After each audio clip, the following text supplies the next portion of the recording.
Hi folks, it's Switchback. This is my new Durston X-Mid one-person version 2. And this is my third trip with it. The second trip I did not take the fly, but now that I've gotten a little bit of experience with it, I thought I would review it for you. I'll put the measurements of it here on the screen, but there's plenty of room for a nice wide sleeping pad and some room left over. Well, you can see there's room down at the feet and at the head here. And this is a 20-inch sleeping pad. And this is a women's sleeping pad. Keep that in mind for length. But plenty of room, even at the widest part, on both sides here.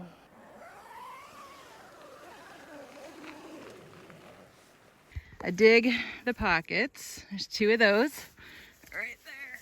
There's room for gear at your feet and at your head. And you can see that there's a pretty good amount of room still, so that's good. And it doesn't feel like a coffin. It sets up with a fly first pitch, which is great when it's raining, and I'm gonna be testing that out in a couple of days here, in the wind as well. Well, it's officially raining pretty good out here. And I stayed completely bone dry in that tent. I am pretty happy. You can see that the wind has been blowing a good little bit here. Time to take down the tent and head out of here. You can leave the inner attached so that the inner does not get wet, which is really nice, and it makes it faster for setup and tear down.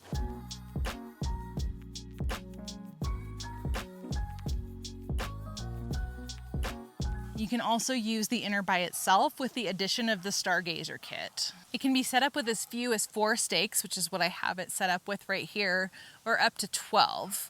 So there are guidelines I haven't even opened up yet, but they go out here and provide a little extra stability in those windy conditions. The polyester material does not sag and weigh down when it gets wet, where most nylon tents will, which is why your fly will end up touching your mesh inner and then you end up getting wet anyway. It's angled to shed snow and rain and let wind fly by it well. You just need to make sure that you try to angle it as best you can to let the wind go by. The pack's down quite small, and the weights that are on the website are spot on. They're exactly what I get on my home scale. I use different stakes with mine because the ones that came with bent the first time that I used them, and this is a known issue.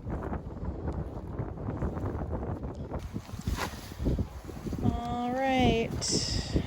Unfortunately, there's a major backlog in order to get this fixed, but I have a link down in the description of the stakes that I use that I've had really good luck with for the last year and a half. This being a double layered tent, also known as a double walled tent, gives it great ventilation. It's great for humid conditions. You get less condensation and more circulation. It's said to be the best tent for wind and rain. We'll know in a couple of days. Hopefully these will be more available than they have been. When I bought mine, they were sold out within 3 minutes. I am very fortunate that I got mine. I'm hoping to get the 2-person the next time that they're available. So far, my personal impression of it, I'm quite happy with it. It's taken some adjustment to get used to a 1-person tent. I'm used to a 2-person. That's just how it is. But for a 1-person tent, it does have a lot of space. I can sit up in it completely, which not all tents can do that. Even my little 2-person, I can't do that. I certainly can't balk at the weight, the size that it is when it's compact. And then there's the ease of use. It does take a little practice, but it's getting faster for me. If you have an XMid, I'd love to hear your experience with it down in the comments below. If you want to see the other tent that I've been using until now, I'll have it up here. I'm still going to use that with my dog. Be sure to like and subscribe. Thank you for watching. Bye.